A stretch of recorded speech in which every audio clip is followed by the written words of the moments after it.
दादा हे आमच्या गावासाठी किंवा तालुक्यासाठी नुसते माणूस नसून ते एक देवरूपी पुरुष आहेत आणि विकास पुरुष आहेत. सगळ्यात महत्वाचं लोकांच्या आजारपणात किंवा कुणाच्या लग्न कार्यात प्रत्येक कार्यात त्यांचा मोलाचा वाटा असतो. ते गंगाराम दादा 100%. आणि तुम्ही म्हणताय की तुम्ही आता बोलले की बाबा दाखवा तुमचे नक्की काय. आता ह्या चौकात 3 हायमॅक्स आहेत. एकदम छोटीशी वाडी आहे 30-40 जणांची. हो 3 हायमॅक्स आहेत. इथं सिमेंटचा रस्ता आहे. कुठेही जा तुम्ही डांबरी रस्ता आहे. दादांच्या माध्यमातून एकदम भरपूर विकास कामे झालेली आहेत. गंगाराम दादांच्या माध्यमातून पूर्ण विकास कामे या गराड्या भागात झालेली आहेत आणि तालुक्यात पण इथून पुढे होणार आहेत. विशेष ना विकास पुरुष आहे. गंगाराम दादांना विकास पुरुष आणि देव माणूस अशी उपमा तुम्ही 100% आमच्या देवाऱ्यात येऊन बघा त्या देवांशेजारी दादांचा फोटो आहे. पण तुम्हाला माहिती आहे का आता निवडणुकीचं वारं वाहत आहे, पण या निवडणुकीमध्ये गंगाराम दादा जगदाळे निवडणुकीत नाही, त्यांची सुकन्या आहे.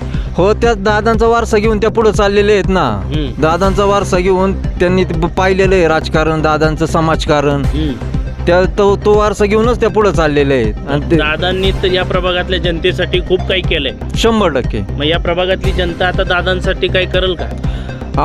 दिवस रात्र पळते जनता दादांसाठी, प्रचारासाठी किंवा ते केलेली विकास कामं लोकांच्यासाठी पोचवण्यासाठी. 100% दादांमागं पूर्ण म्हणजे तरुण वर्ग म्हणजे ज्येष्ठ नागरिक सगळे दादांमागे आहेत. दादांच्या मागे. ह्या लहान मुलाला विचारा तुम्ही काय सांगते बघा. मग मी काय म्हणतोय, मग काय आता यंदा संधी कोणाला असणार?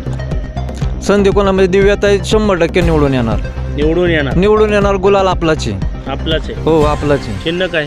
चिन्ह कमळ.